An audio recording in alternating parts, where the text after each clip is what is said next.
Salut et bienvenue dans cette nouvelle vidéo pronostic consacrée à la Coupe du Monde 2022. Dans quelques instants, je vais vous faire mon analyse et vous donner mes pronostics du jour. Mais juste avant, sachez que j'ai décidé de partager avec vous une méthode incroyable concernant les paris sportifs. Elle va vous faire gagner des centaines d'euros. Je l'ai essayé et ça fonctionne à tous les coups. Je ne vais pas en dire plus ici, c'est pas le sujet de la vidéo. Mais si vous voulez découvrir cette méthode dès maintenant, je vous ai mis un lien en description de cette vidéo. Il vous suffit de cliquer sur le lien « La seule méthode gagnante à 100% » et vous aurez accès à une vidéo détaillée de cette méthode. Je précise tout de même qu'elle fonctionnera uniquement si vous pariez chez les bookmakers français. Alors, je n'en dis pas plus, je vous laisse découvrir par vous-même. Donc, revenons à notre Coupe du Monde avec mon analyse.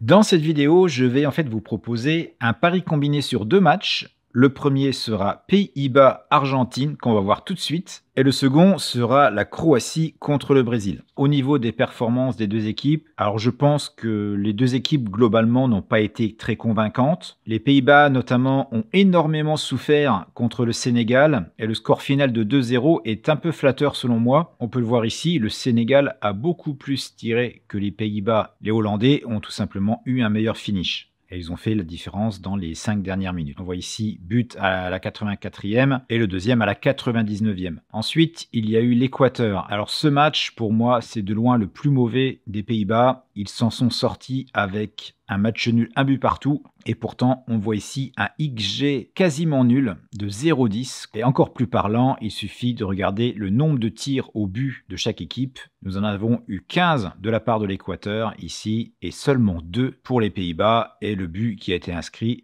c'est tout simplement un petit exploit individuel avec un but en dehors de la surface. Donc une fois encore, pas une domination de l'équipe hollandaise, mais le réalisme est là avec 2 tirs, un but. Mais c'est un match que logiquement les Pays-Bas auraient dû perdre. Et pour finir le groupe, nous avons eu cette victoire 2-0 contre le Qatar. Alors avec une prestation un peu plus convaincante des Hollandais certes, mais bon, l'adversaire en face n'était pas ce qu'il y a de plus coriace. Donc victoire logique par rapport au classement des deux équipes. Je vous rappelle, les Hollandais avant cette Coupe du Monde étaient classés 8e au classement FIFA, alors que le Qatar n'était que 50e. Et puis en huitième de finale, un match très accroché, les États-Unis ont eu plusieurs fois l'occasion de prendre les devants dans cette partie. Nous avons un très bon XG des deux côtés. C'est les États-Unis qui ont tiré le plus de fois au but avec 17 tirs. Ils ont eu également la meilleure possession de balle. Au niveau de la qualité des passes, c'est eux également qui étaient devant avec 83% contre 76% contre les Pays-Bas. Mais une fois encore, c'est le réalisme et la finition des Hollandais qui a fait la différence. L'Argentine maintenant, avec son début catastrophique, alors par le résultat,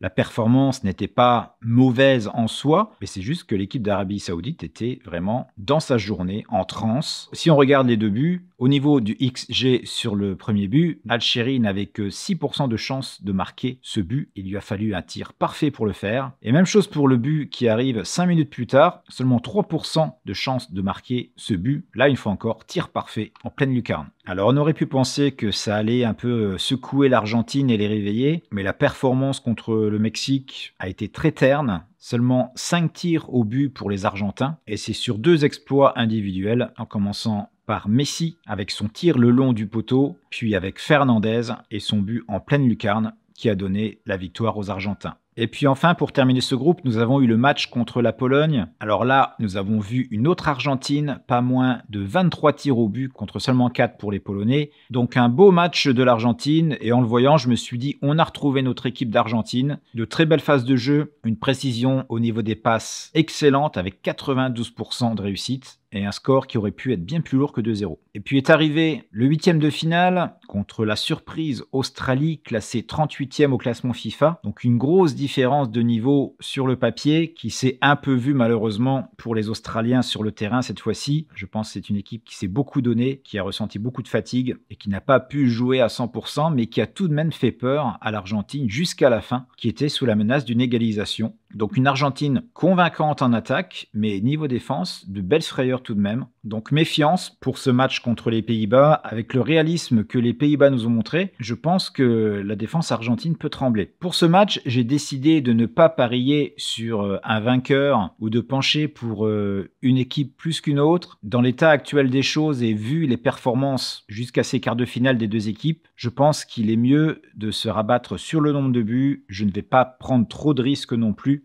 Et j'ai choisi le pari sur le plus de 1,25 buts. Alors qu'est-ce que ce pari? Eh bien, ça veut dire s'il y a un but dans le match, je suis remboursé de la moitié de ma mise. Et s'il y a 2 buts dans le match, eh bien, je gagne mon pari. Voilà. Et quand on a ce genre de pari dans un combiné, par exemple, s'il n'y a qu'un but, eh bien, mon combiné ne sera pas mort. Alors que si j'avais parié sur le plus de 1,5 but, avec un seul but, mon pari combiné est terminé puisque j'ai perdu mon pari. Donc j'utilise beaucoup ce type de pari lorsque je fais un combiné. Ça me permet très souvent, au lieu de le perdre, eh bien de le sauver en partie. Alors au niveau de la cote, on peut la trouver sur un bookmaker comme Pinacle autour de 1,30, 1,31, ce qui je trouve est pas mal. Alors si vous n'avez pas ce type de pari, vous pouvez toujours placer le plus de 1,5 but. Alors, concernant notre deuxième match entre la Croatie et le Brésil, là aussi, on commence à voir quelques blessés. Avec du côté croate, Stanisic et Sousa, qui sont incertains. Et même chose pour Alex Sandro. Gabriel Jesus, lui, est absent définitivement, ce qui est également le cas pour Alex Telles.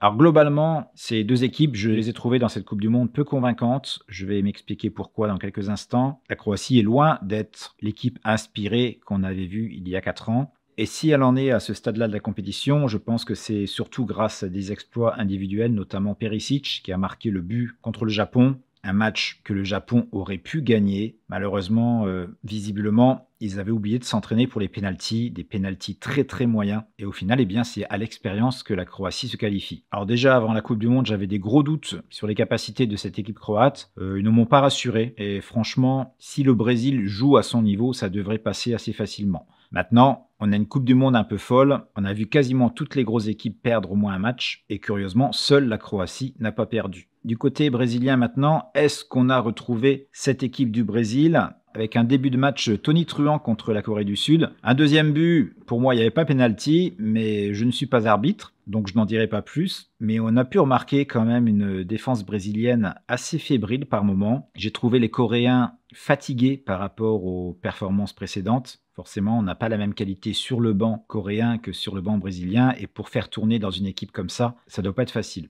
Et puis, j'ai aussi remarqué, évidemment, que la présence de Neymar a complètement changé le niveau d'énergie de cette équipe. La confiance semblait revenue, même si on a pu voir de grosses fautes d'appréciation en attaque, avec à 2 ou 3 reprises des buts quasiment servis sur un plateau, et que les attaquants brésiliens ont raté. Alors, même chose que pour le match précédent, à ce niveau-là, c'est très difficile de faire des prédictions. Le Brésil va être favori, évidemment, surtout avec son dernier match qui a été convaincant, mais il suffit que la Croatie joue à son niveau sur une seule rencontre et elle peut très facilement contenir cette équipe brésilienne. Donc tout est possible une fois encore, et je vais également me reporter sur le nombre de buts. Donc en combiné du pari précédent que j'ai donné sur Pays-Bas-Argentine, je vais placer un pari over 1,75 buts. Alors ce type de pari ne se trouve pas chez tous les bookmakers, donc si vous ne l'avez pas, vous pouvez placer à la place le plus de 1,5 buts. La cote est assez semblable à celle de mon premier pari, vous la trouverez autour de 1,31 chez les meilleurs bookmakers. En l'occurrence ici c'est Pinacle.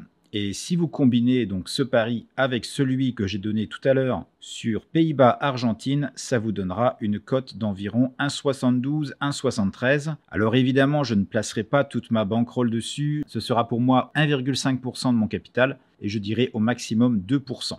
Comme je le disais en tout début de vidéo, si vous voulez en savoir plus sur cette méthode gagnante à 100%, il vous suffit de cliquer sur l'image juste en dessous. Quant à moi, je vous retrouve dans quelques heures pour un nouveau pronostic sur la Coupe du Monde. Ciao, ciao!